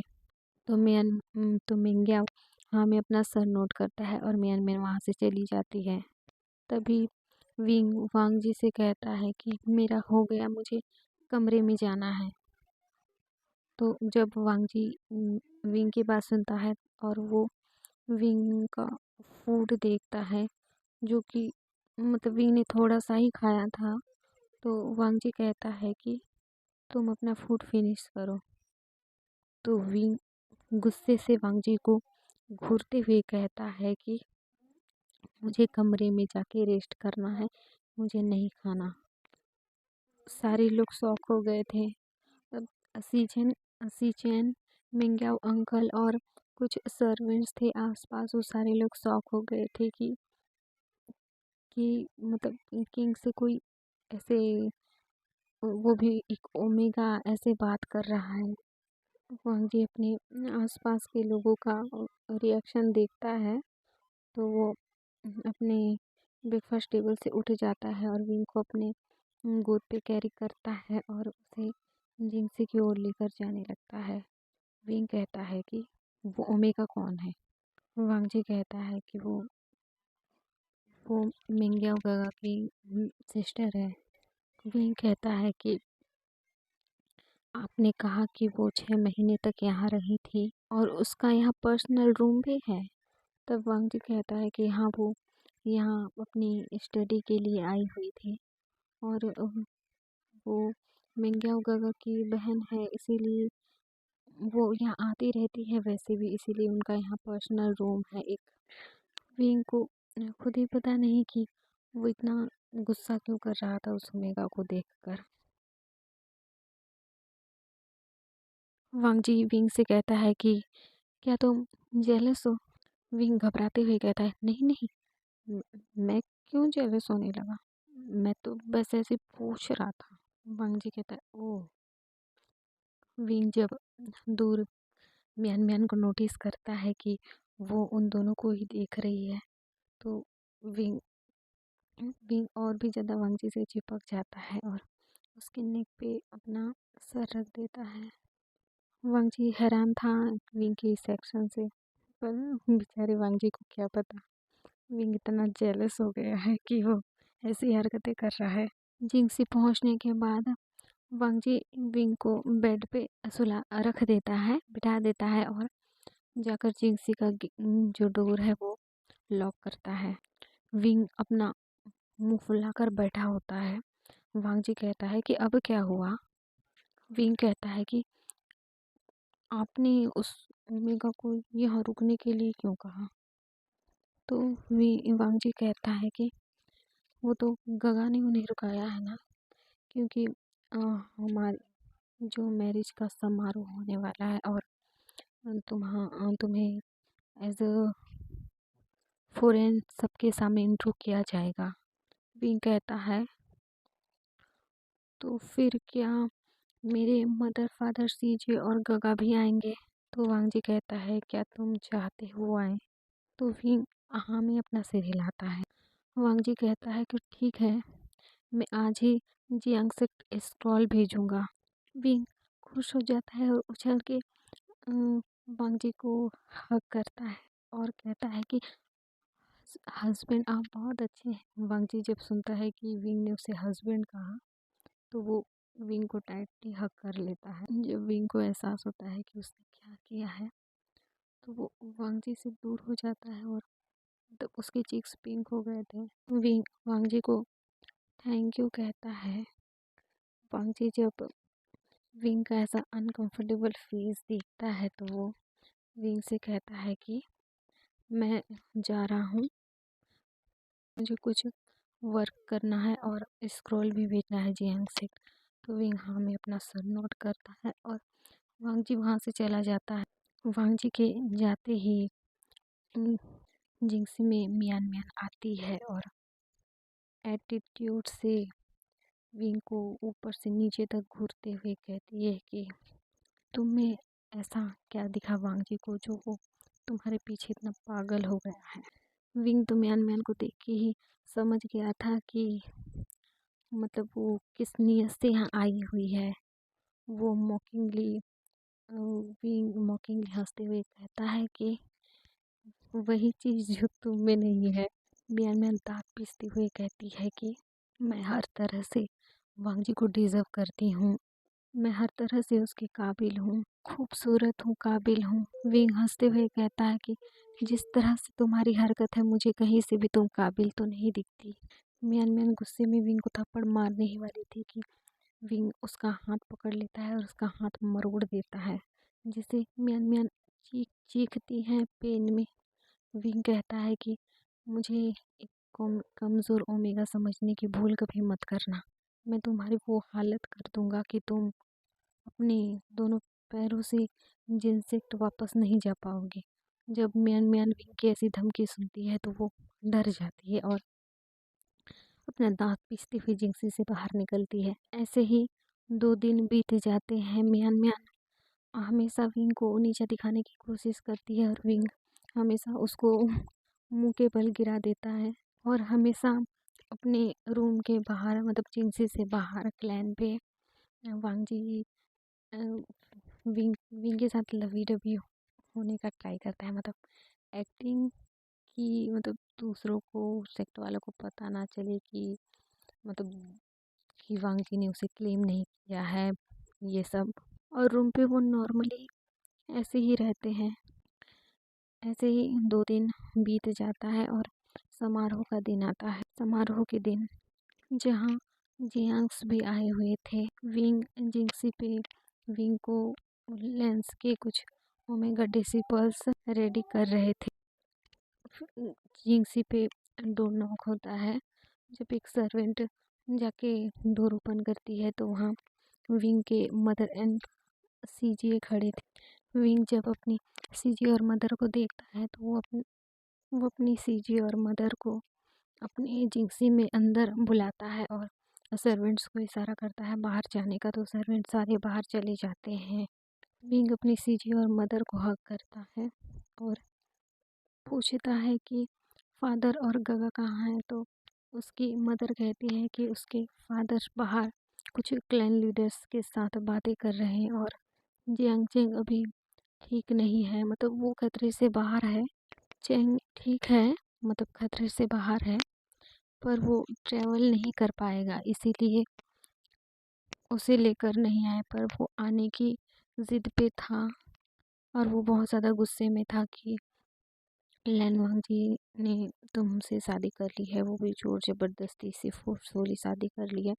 ये सुनकर जियांग चेंग बहुत ज़्यादा गुस्से में था, पर हम लोगों ने जैसे तैसे उसे मनाया है और वो यहाँ आने की ज़िद पर था, उसे रोका है हम लोगों ने। तो विंग कहता है कि मदर मैं यहाँ बहुत ज़्यादा खुश हूँ, तब किसी भी तरह की परेशानी नहीं हो रही है मुझे यहाँ।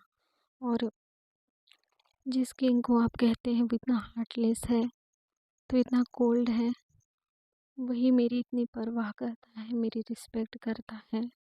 उसने मेरे लिए अपने क्लैंस के रूल्स तक तोड़ दिए हैं, अपने अंकल से झूठ बोला है। जब यानली और मैडम यू विंग की ये सारी बातें सुनते हैं तो वो हैरान हो जाते हैं और विंग उन्हें वेडिंग नाइट पे जो भी सारी बातें हुई वो बताता है कि वांग जी ने क्या कहा क्या किया। तो वो कहीं ना कहीं खुश थी कि जैसा वो वांग जी के बारे में सोचती थी वो वैसा नहीं है। वो उनके बेटे का ख्याल रखता है, उसकी हर डिसीज़न की रिस्पेक्ट करता है। और विंग ये भी बताता है कि लेंस के मतलब लेंसेट के सारे लोग उससे कितना प्यार करते हैं। ये सारी बातें सुन के यानली और मैडम यू को राहत महसूस होता है कि उनका बेटा यहाँ ठीक है, खुश है, सेफ है। कुछ ही टाइम में वहाँ वांग जी आ जाता है। वांग जी मैडम यू और यानली को ग्रीड करता है। यानली भी अम, वांग जी को ग्रीड करती है क्योंकि वो किंग था भाई। वांग जी विंग से कहता है कि समारोह का मत समय हो गया है, स्टार्ट होने वाला है, तो चलो। विंग हाँ में सर अपना नोट करता है और वांग जी विंग का हाथ पकड़ लेता है। वांग जी और विंग चलने लगते हैं और उनके पीछे मैडम यू और यानली थे। समारोह में पहुंचने के बाद वांग जी और विंग स्टेज पर थे। यान मैडम यू कुरैन फैंग मियान के पास जाती है और मतलब विंग ने जो भी बताया था वो सारी बातें उन्हें बताती है। फिंगमैन भी कहीं न कहीं खुश थे कि भले ही शादी किसी भी सिचुएशन में हुई हो, पर अभी उनका बेटा ठीक खुश है और ठीक है लैन क्लैन में।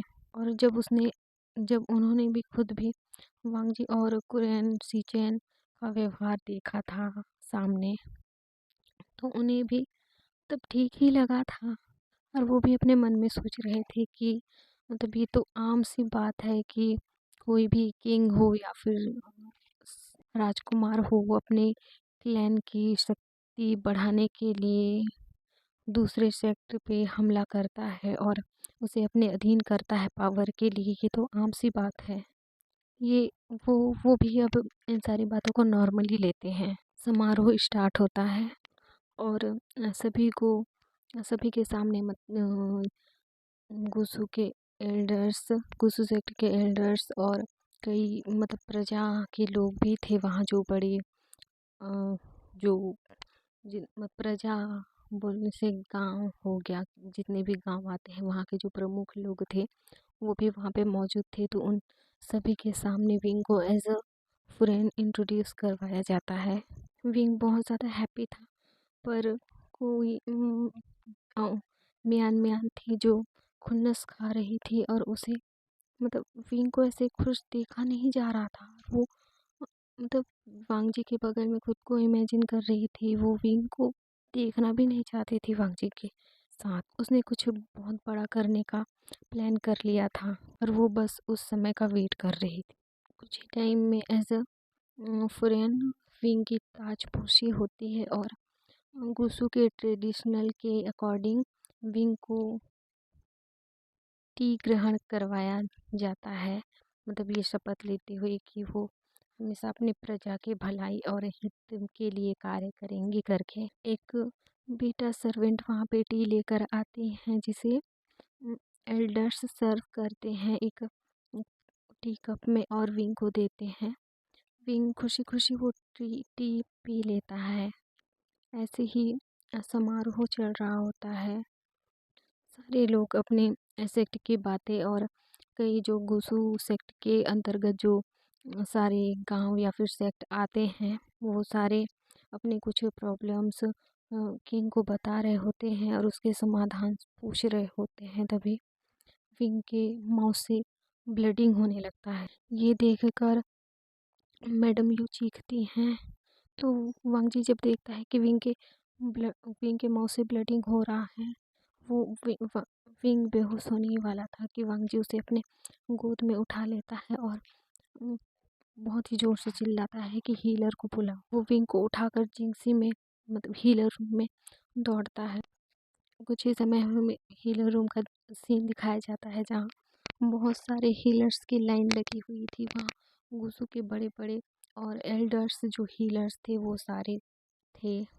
और वांगजी के आदेश अनुसार जो जो सर्वेंट विंग के लिए टी प्रिपेयर करके लाई थी, उसे हिरासत में लिया गया था लैंस सैनिक द्वारा और उसे बहुत ही ज़्यादा पूछताछ की जा रही थी। हीलर रूम में वांगजी विंग के साथ था। उसने उसका हाथ पकड़ रखा था। 2 घंटे की इलाज इलाज के बाद विंग विंग खतरे से बाहर था, पर वो बेहोश था इस वक्त।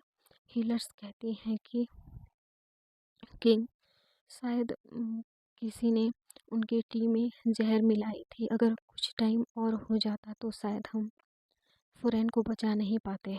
वांगजी ये सुन के बहुत ज़्यादा गुस्से में हो जाता है और उस हीलर रूम से बाहर निकलता है और कहता है कि वो सर्वेंट कहाँ है जो टी प्रिपेयर करके लाई थी। सीचेन कहते हैं कि उसे हिरासत में लिया गया है और उसे पूछताछ जारी है। वांगजी मेंग्याओ से कहता है कि गगा, आप विंग का ख्याल रखिए। मैं आप पे ट्रस्ट करके आपके पास विंग को छोड़कर जा रहा हूँ। तो मेंग्याओ हाँ में अपना सर नोट करता है और वो हीलर रूम के अंदर चला जाता है। सीन शिफ्ट करके हमें सभा का सीन दिखाया जाता है, जहाँ पे एक सर्वेंट अपने घुटनों के बल बैठी हुई थी, जो कि हाथ जोड़कर रो रही थी। वांगजी आते ही कहता है कि तुमने ये किसके कहने पे किया है, क्योंकि मुझे नहीं लगता कि तुम्हारी इतनी हिम्मत है कि तुम अपने किसी निजी स्वार्थ के लिए ये सब करोगी। किसी ने तुमसे कहा है इसीलिए तुमने ऐसा किया है, तो तुम मुझे बता दो वो कौन है। तो सर्वेंट कहती है कि मुझे नहीं पता, मैंने कुछ नहीं किया, मैंने कुछ नहीं किया, मैंने तो बस टी प्रिपेयर किया था और फुरन को दिया था, कि मैंने कुछ नहीं किया। वो वांगजी कहता है कि अगर तुमने सच सच नहीं बताया तो तुम्हारे साथ साथ तुम्हारे पूरे परिवार का सर कलम कर दिया जाएगा, वो भी गुस्सू सीमा पे। तो वो सर्वेंट डर जाती है और वो घबरा घबराते हुए मियान मियान की तरफ इशारा करती है। जब वांगजी उसके इशारा को फॉलो करता है और वो देखता है कि वो मियान मियान की तरफ इशारा कर रही है, तो कुछ डिसिपल्स जाकर मियान मियान को घसीटते हुए लाते हैं और घुटनों के बल उस सर्वेंट के साइड में बिठा देते हैं। तभी मियान मियान के जो फादर थे वो जे जिन सेक्ट के कोई प्रमुख, वो कहते हैं कि किंग किंग मेरी बेटी ने ऐसा कुछ भी नहीं किया है और वो ऐसा क्यों करेगी। तो वांगजी घूरते हुए उसकी तरफ देखता है और कहता है कि मैंने तुम्हें अपनी राय बताने को कहा है। तो जिन गोंगशान अपना सिर नीचे कर लेता है, वो कुछ भी नहीं कह सकता था। मियान मियान कहती है कि ये सर्वेंट झूठ बोल रही है, मैं ऐसा क्यों करूँगी, मैंने कुछ नहीं किया, मैंने कुछ नहीं किया।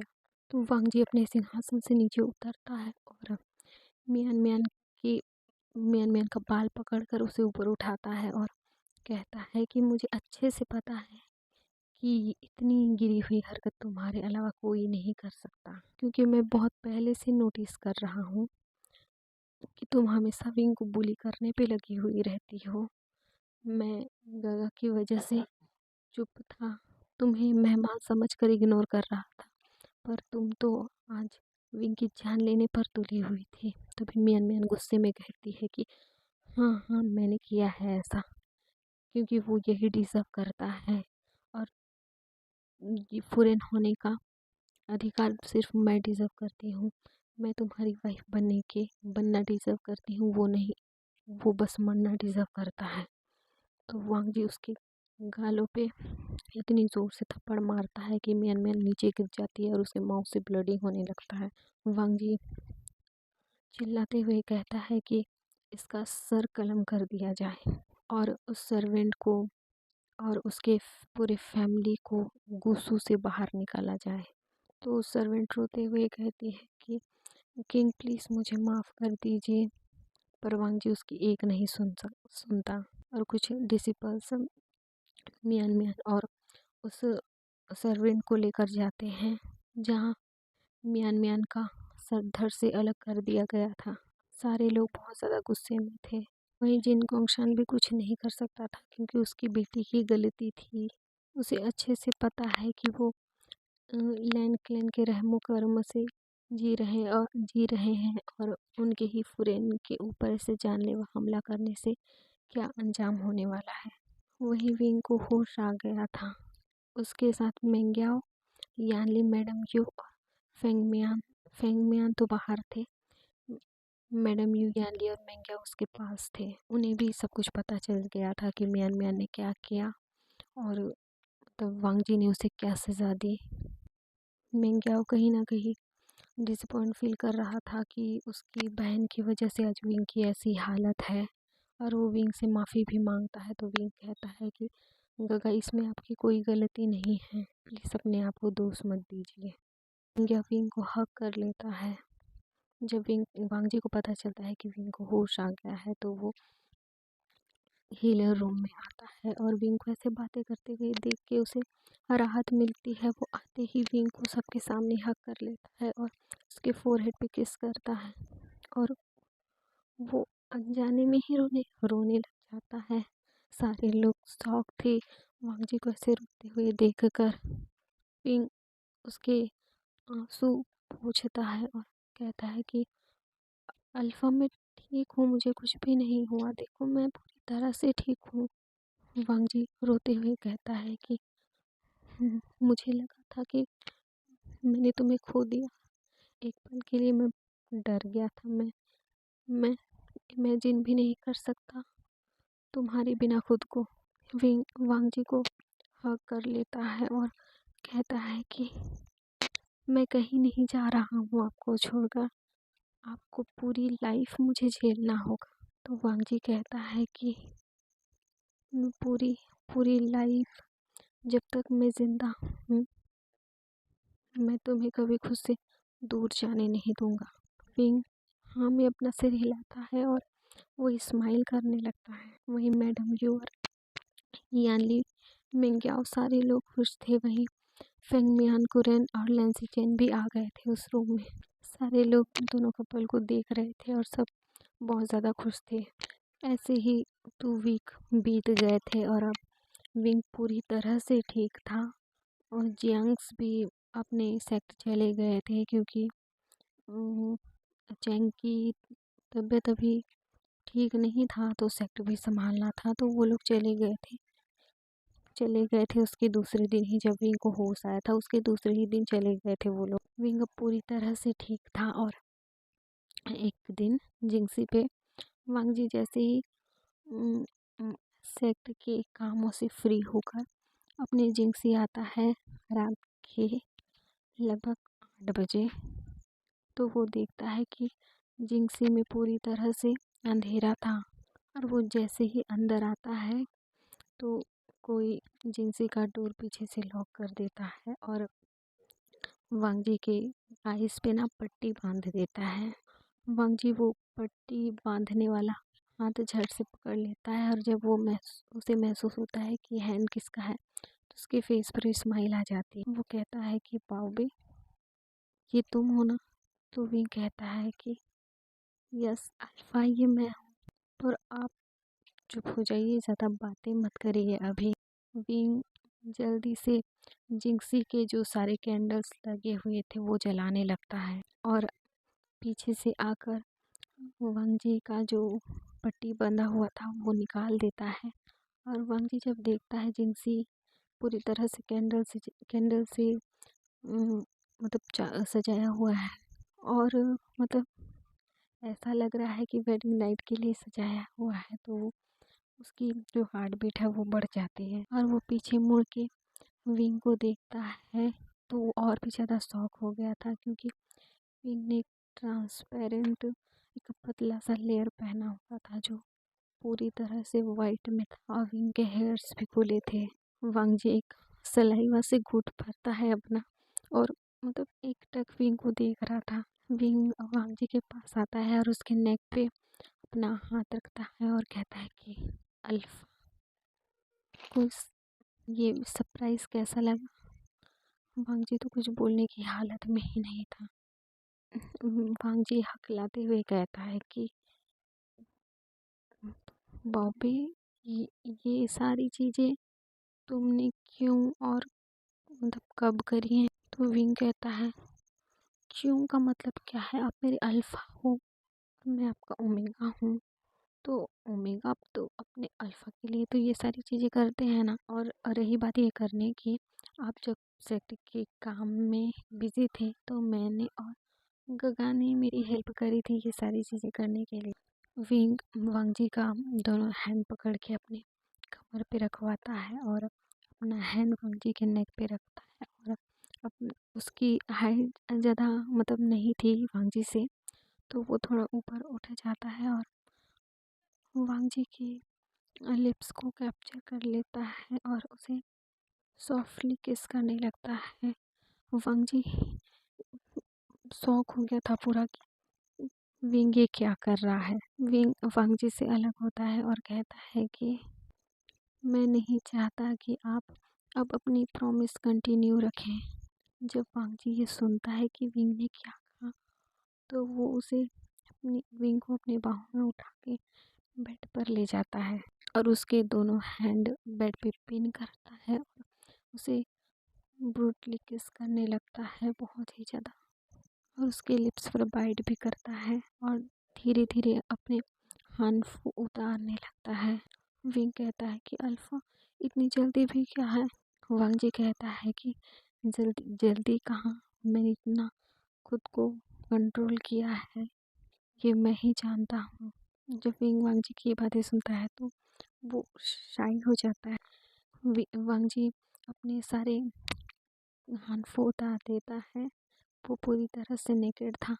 जब विंग वांगजी को ऐसे नेकेड देखता है और उसकी ब्रॉड चेस्ट को देखता है तो वो सलाइवा घूंट भरता है और वो बस अपने आगे के प्रोसेस के लिए डरा हुआ था।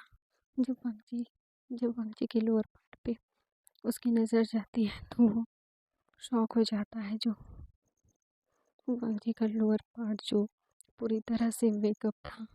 वांगजी धीरे से बेड पे ग्रॉल करते हुए आता है और विंग को किस करते हुए उसका जो हानफो का लेयर है वो हटाने लगता है।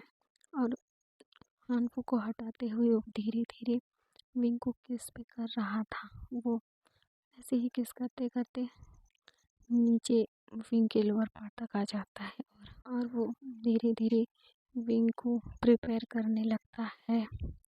कुछ ही टाइम में विंग प्रिपेयर हो जाता है और वो धीरे से अपना लोअर पार्ट विंग के अंदर डालने लगता है। विंग पेन में एक मॉर्निंग करता है और वो उसके वांगजी को मतलब उसके कंधे से पकड़ लेता है।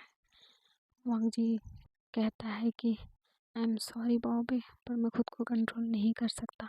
और वो अपना पूरा लोअर पार्ट विंग के अंदर एंटर करवा देता है। विंग बहुत ज़ोर से चीख मारता है। वांगजी 2 मिनट विंग को एडजस्ट करने देता है। फिर वो धीरे धीरे खुद को पुश करने लगता है। विंग बस पेन में चिल्ला रहा होता है, पर धीरे धीरे कब उसकी पेन वॉइस, मॉर्निंग वॉइस और वांगजी की ग्रॉनिंग से उस वो जिनसी भर जाता है। उन्हें पता ही नहीं चलता है। ऐसे ही पूरा रात बीत जाता है। मॉर्निंग के लगभग 5 बजे दोनों शांत होते हैं।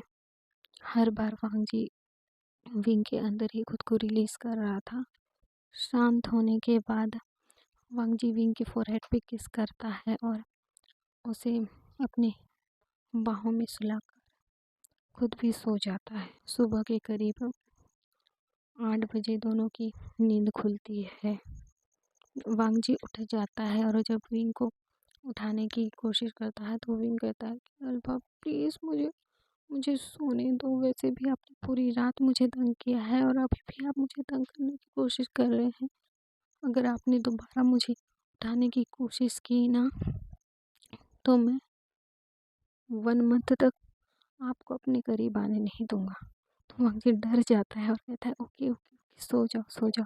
ये कह के वो विंग के फोरहेड पे किस करता है और बेड से उठ जाता है और वॉशरूम में जाकर अपनी जो डेली रूटीन है वो कंप्लीट करता है और रेडी होकर जिंक्सी से बाहर निकलता है। जिंक्सी के सारे लोग मतलब डिसिपल्स उसे बस देख रहे थे और मतलब वांगजी को देखकर ऐसे शाई फील कर रहे थे और बातें बना रहे थे।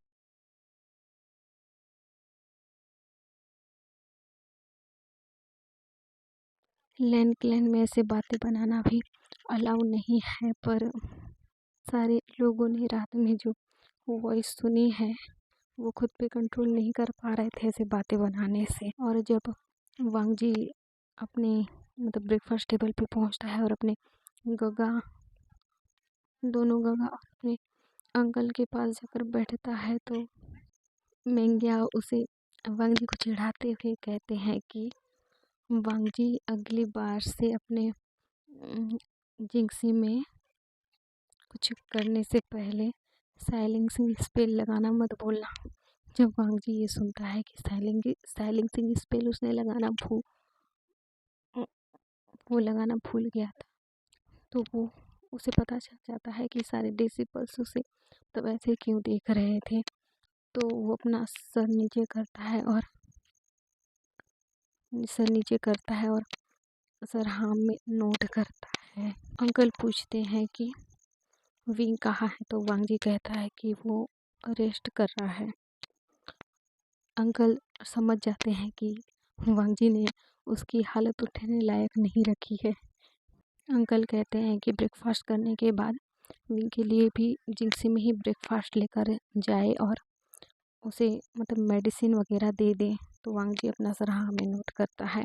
कुछ ही टाइम में वांग जी ब्रेकफास्ट लेकर और मेडिसिन लेकर जिंक्सी पहुंचता है और विंग को ब्रेकफास्ट करवाता है और मेडिसिन खिला के सुला देता है। ऐसे ही दिन बीतने लगते हैं और वांग जी और विंग की लाइफ ऐसी चल रही थी जहां उन दोनों का एवरीडे मीन्स एवरीडे चल रहा था। एवरीडे मीन्स एवरीडे चल रहा था। कुछ ही मंथ बाद पता चलता है कि विंग प्रेग्नेंट है, वो भी ट्विंस बेबी से। विंग की प्रेगनेंसी का जब सबको पता चलता है तो सारे लोग बहुत ज़्यादा खुश होते हैं और विंग की प्रेगनेंसी में विंग का बहुत ज़्यादा ख्याल रखते हैं। वांग जी तो बहुत ही ज़्यादा ओवर पॉजिटिव हो गया था अपने ओमेगा के लिए और अपने दोनों बेबीज़ के लिए। वो विंग को बेड से उठने भी नहीं देता है, वो भी फर्स्ट मंथ से ही। और विंग जब जिंक्सी से मतलब जिंक्सी से क्लैन की तरफ जाता है तो वो उसे अपने गोद पे उठा के ले जाता है। विंग तो अपने अल्फ़ा के इस बिहेव से परेशान हो गया था, पर वो क्या कर सकता था।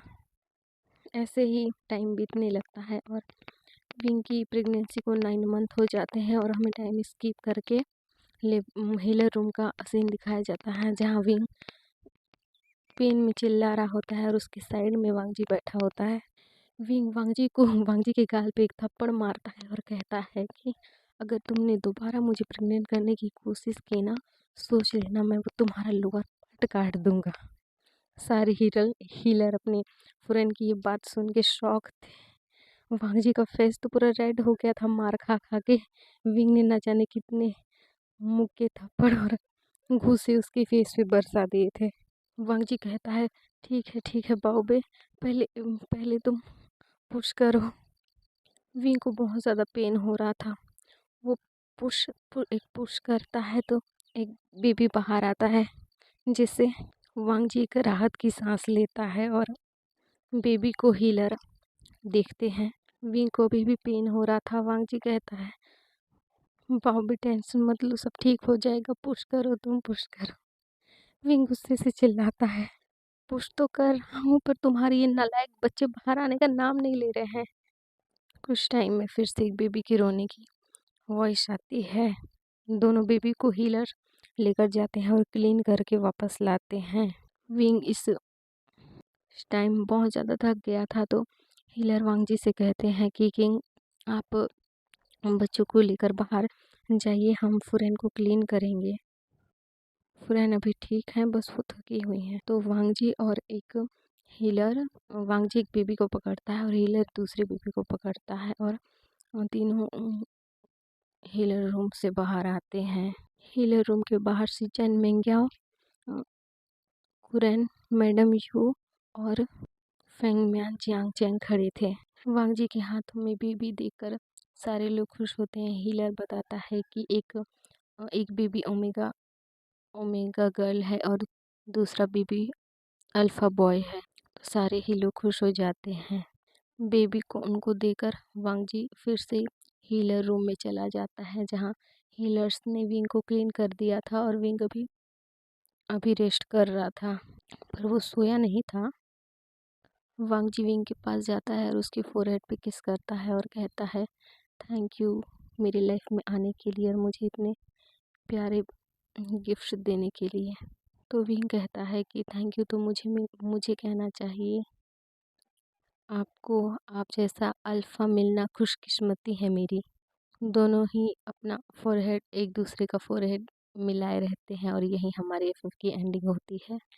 एफएफ पसंद आए तो लाइक कमेंट एंड अपने फ्रेंड्स को शेयर करें और चैनल को सब्सक्राइब कर बेल आइकन को हिट करना ना भूलें। Thank you, bye bye.